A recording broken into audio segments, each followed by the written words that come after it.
Olá, minha gente, na Cifão sempre, orando por você e buscando em Deus e na palavra dele algo que possa nos abençoar. E hoje o trecho da Bíblia Sagrada que eu separei pra gente, Jeremias capítulo 18, que diz assim: esta é a palavra que veio a Jeremias da parte do Senhor. Vá à casa do oleiro e ali você ouvirá a minha mensagem. Então fui à casa do oleiro e o vi trabalhando com a roda. Mas o vaso de barro que ele estava formando estragou-se nas suas mãos, e ele o refez, moldando outro vaso de acordo com a sua vontade. O que esse trecho da palavra de Deus ensina para mim e para você? Bem, estamos começando um novo ano. Todos nós estamos cheios de expectativas e ao mesmo tempo medos. Será que definitivamente escaparemos de tudo isso que está acontecendo conosco? A nossa vida voltará ao normal, ainda que seja um novo normal? O que vai acontecer conosco? Bem, eu não sei o que vai acontecer conosco no futuro, mas eu sei o que Deus deseja através desse trecho da Bíblia, de você e de mim. Eu queria aprender algumas lições na casa do oleiro junto com o Jeremias. Vamos nessa? Primeira grande lição é sobre o oleiro. Quem é o oleiro? Deus. Deus é o oleiro. Ele decide fazer o vaso do jeito que ele quer fazer. Portanto, é Deus. Deus é o boss. Deus é o chefe. Deus é o mandão. Deus é o rei, o imperador. Ele é o presidente. Ele é o dono das nossas vidas e ele nos faz do jeito que ele quiser. Então aprendo uma coisa: eu preciso gostar de quem eu sou, do que Deus fez de mim, por dentro e por fora. Salmo 139 diz que Deus me fez de uma maneira maravilhosa, que Ele me teceu e entreteceu de maneira maravilhosa no ventre de minha mãe. Eu lembro quando meu filho nasceu, minha esposa disse: bem, vem aqui, a médica falou naqueles anos, o neném é mongoloide. Eu não sabia o que era, mas imediatamente veio na minha mente o Salmo 139. Eu corri para ler o Salmo 139 e diz lá: quando ele era uma substância ainda informe, eu teci, entreteci de maneira maravilhosa no ventre de sua mãe. E eu sabia que meu filho era obra da criação divina. Você o é, eu sou. Portanto, número 1, eu preciso gostar de mim do jeito que eu sou por fora. Eu sei que alguns de nós está estragando um pouco o vaso por fora, né? Se alimentando mal, não praticando exercícios, ficando com uma vida muito paradona. Isso não é bom, a gente tem que cuidar, mas a gente tem que gostar de quem a gente é por fora. Não adianta se comparar com outro vaso. Ah, aquele homem ali muito mais bonito do que eu, aquela dona ali é muito mais bonita do que eu. Ah, eu queria ser tão belo, tão alto, tão baixo, tão magro quanto aquele, quanto aquela. Não, não, não, não, não. Goste de você, de quem você é por fora, mas goste de você, de quem você é por dentro. Os seus dons, seus talentos, suas capacidades, Deus moldou você. Ele decidiu, pronto, ele é o chefe. Em outras palavras também, você não tem nenhuma autoridade para mandar ele fazer nada, tá? Você não o controla, você não o regula, você não o manipula. Isso são religiões outras. Os que têm fé no Senhor da Bíblia Sagrada devem saber: o vaso de barro não manda no oleiro, é o oleiro quem manda no vaso de barro. Então, já vai gostando logo disso, que o que está acontecendo com você é obra de Deus. Deus o criou, Deus o teceu, o entreteceu, e você é a pessoa que você é. Então você precisa ser quem você é. Pare de tentar ser quem você não é. Porque você só vai ter paz interior, gostar de quem você é, vai produzir, ser produtivo, ser importante nesse mundo, quando você parar de tentar ser outra pessoa. Apenas seja você mesmo. Seja quem você precisa ser, seja quem você de fato é, porque foi Deus quem fez você. Número 1. Número 2, vamos falar um pouquinho sobre a roda. O barro estava numa roda, o oleiro usa uma roda para amassar o barro, moldar o barro e fazer o vaso com o formato e utilidade que ele deseja. O que é ou o que são as rodas são todas as circunstâncias dolorosas pelas quais Deus deixa você passar. Tá doendo pra caramba? É Deus amassando você. Tá sofrendo? É Deus amassando você. Essa pandemia pode ter sido produzida por seres humanos ou não.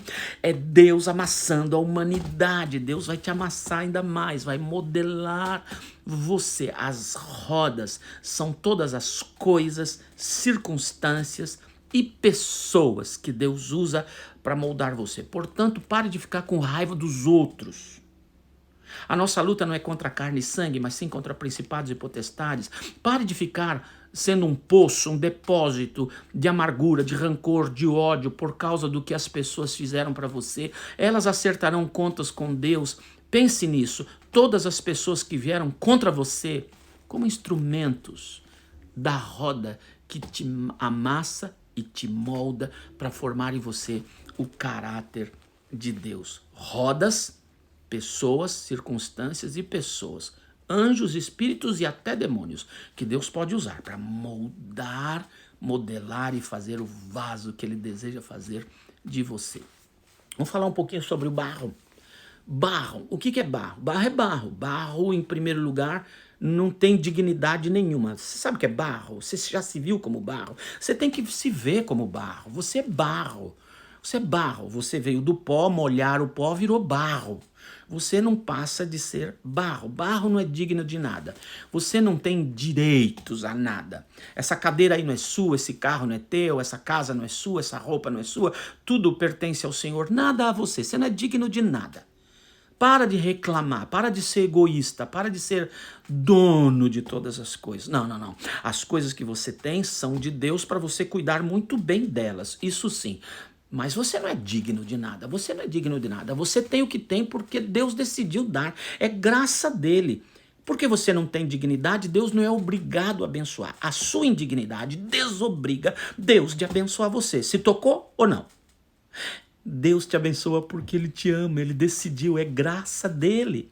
Você pode pedir, você não pode dar ordens a Deus, tá? O barro não manda no oleiro, o oleiro manda no barro. Para desse negócio, eu ordeno, eu decido, eu profetizo, eu declaro. Ah, você pede, e se Deus der, você agradece. E se Ele não der, você agradece do mesmo jeito, porque você não é digno de nada.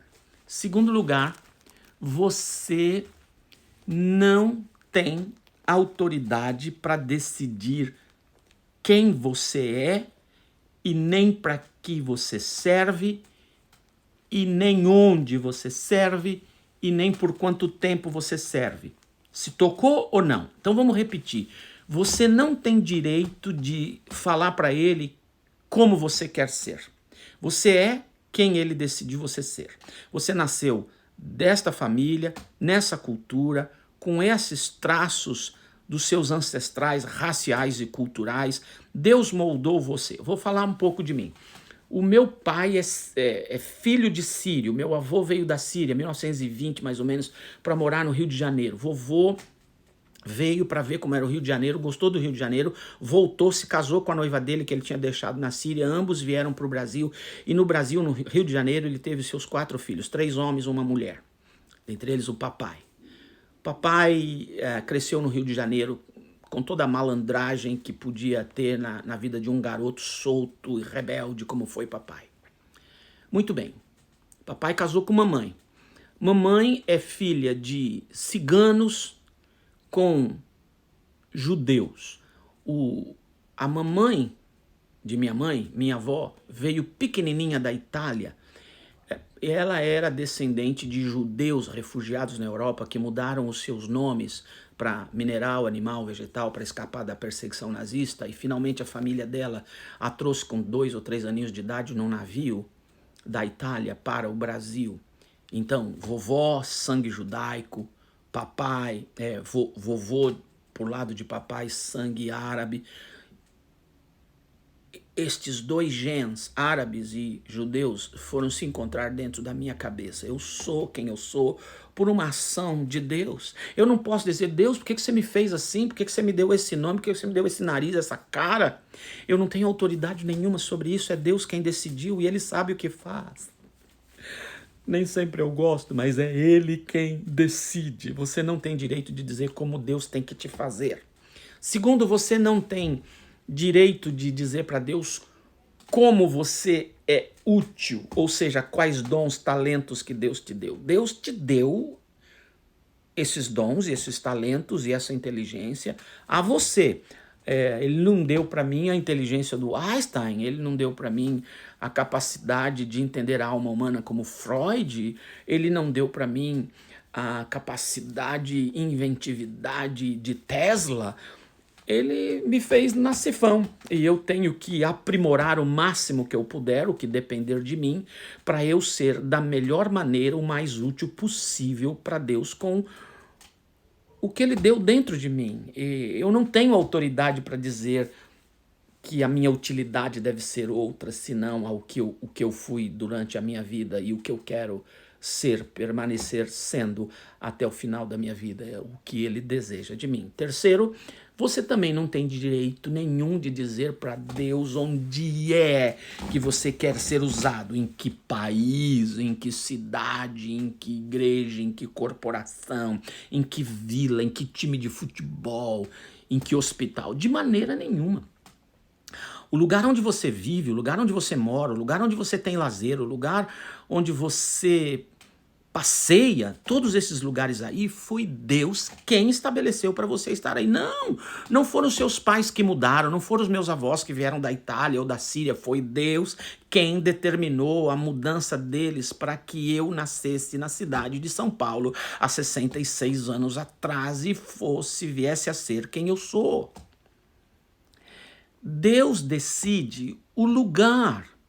Por que é Deus que decide o lugar? Porque ele é um estrategista. Existem pessoas que vivem em seu entorno. No lugar onde você vive, no lugar onde você trabalha, no lugar onde você tem o seu lazer, no lugar onde você passeia, existem pessoas em seu entorno. E Deus ama todas essas pessoas. E Deus então pensou, eu preciso dar a melhor opção do universo a estas pessoas, a fim de que elas me conheçam. E Deus colocou no meio delas a melhor opção dele do universo, que é você. Se tocou nisso? Tá ligando? Você é a melhor opção de Deus a todas essas pessoas que vivem no seu entorno, onde você mora, onde você trabalha, onde você tem o seu lazer, onde você passeia. Você é a melhor opção de Deus. Deus o colocou aí para você ser útil nas mãos dele a estas pessoas neste lugar. Às vezes eu fico pensando, puxa, eu tenho alguns pastores que eu sou fã de carteirinha, são meus ídolos. Por exemplo, o Jeremias, da 8ª Presbiteriana, lá de BH. Eu me encanto com o jeito dele, a pregação dele. Anos na mesma igreja, eu falo, puxa vida, eu nunca fiquei tanto tempo numa igreja. Outro cara que eu tenho, assim, paixão, que eu sou fã de carteirinha, Pascoal Piragini, da Primeira Batista de Curitiba, há 30 e tantos anos na mesma igreja, pegou uma igreja com 400 pessoas, tem mais do que 10 mil membros. Eu fico admirado como Deus usou esses homens numa única igreja para impactar uma cidade, impactar o Brasil, impactar o mundo através do seu ministério. Eu nunca parei muito tempo numa igreja, eu sempre circulei. Deus sempre me levou um pouco de tempo aqui, um pouco de tempo ali. E outro dia eu estava chateado com Deus por causa disso, porque eu não fiquei num lugar só. E Deus então começou a me mostrar quantas pessoas eu já ganhei para Jesus. Muitas. Muitas, graças a Deus, muitas. Quantas pessoas eu batizei ao longo do meu ministério? 4 ou 5 mil, talvez. Centenas de casamentos. Eu fui usado por Deus para levar vários pastores à ordenação ministerial. O último deles foi aqui na cidade de Orlando. Deus me usou para que ele chegasse ao ministério pastoral. Dezenas, centenas de missionários no campo. Eu pude plantar 1, 2, 3 igrejas no meu passado, antes de chegar nos Estados Unidos. E nos Estados Unidos eu plantei 5 novas igrejas. Uma entre os nepaleses, outra entre os coreanos, 2 entre os hispanos, 3 brasileiras, uma que fala inglês. Que bênção! Ah, Deus, você que decidiu onde eu ia atuar, onde eu iria servir. Tem uma passagem de Atos que diz assim, Deus criou de um só todas as raças e decidiu o tempo e o lugar da sua habitação. É Deus quem muda a gente de lugar, porque Ele é um estrategista, Ele sabe o que faz. Portanto, pare de odiar o lugar onde você vive. Comece a amar o lugar onde você vive. Não importa se for Zona Leste de São Paulo. É nós, mano, na fita. Não importa se é no Morro do Alemão. Não importa se é no Nordeste. Não importa se é no Vale do Jequitinhonha. Não importa se é no Afeganistão. Não importa se é num país africano. Não importa se é na Arábia Saudita. Não importa se é nos Estados Unidos. Não importa. É verdade que tem lugares melhores, mais adaptáveis ou não, mas onde quer que você esteja, é o lugar que você precisa amar. É o lugar que você precisa plantar jardins, pomares, promover casamentos, festas, amizades, ser um vaso útil. Diz Jeremias, o lugar onde eu te deportei, diz o Senhor. Este lugar é para você amar essa cidade, buscar a paz dessa cidade, cuidar dessa cidade, abençoar esta cidade, porque eu, o Senhor, foi quem o colocou aí. Outra coisa que o vaso não tem direito é o direito de dizer quanto tempo ele vai viver. Deus é quem decide quanto tempo o vaso vai existir. No Salmo 90 diz que a nossa vida é de 70 anos, quando muito de 80. Cara, se isso funcionar para todo mundo, tô meio no sal, porque eu tô com 66, significa que eu só tenho mais 4 anos de vida. Ou até os 80 mais 14, é muito pouco tempo. Eu gostaria de viver mais uns 30, 40 anos, de verdade, eu gostaria mesmo de viver mais uns 30 ou 40 anos, mesmo porque eu li num livro que em 2050, a medicina estaria tão avançada que a expectativa de vida do ser humano passaria a 150 anos. Ou seja, se eu chegar em 2050, eu ainda tenho um plus de mais 50. Eu adoraria continuar vivendo aqui. Mas é Deus quem decide. O que eu aprendo, de fato, é que a vida é muito curta para ela ser pequena. Então, enquanto você é útil, tente ser útil da melhor maneira possível, mas tente também viver. Para, como eu já disse aqui, de ser esse poço de rancor, de ódio, de raiva dos outros. Vá viver a vida, vá cheirar as flores, vá olhar os campos, vai admirar os edifícios. Há dias atrás eu estive na cidade de Atlanta, olhando os prédios, que cidade maravilhosa, que linda, que bonita. Tirei fotos dos vários ângulos, guardei as fotos. Estive na cidade de Ellen recentemente, uma cidade toda alemã no meio da Geórgia. Que local lindo. Vai, aprecia, olha, tem coisas bonitas, existem pessoas aí para você amá-las, servi-las, se apaixonar por elas, porque você não sabe quanto tempo mais você vai viver. Vive hoje como se fosse o último dia da sua vida. Vive intensamente. Não é para descuidar da saúde, descuidar de um bom exercício físico, mas vive com intensidade, vive gostoso, porque é Ele quem decide o tempo de vida do vaso.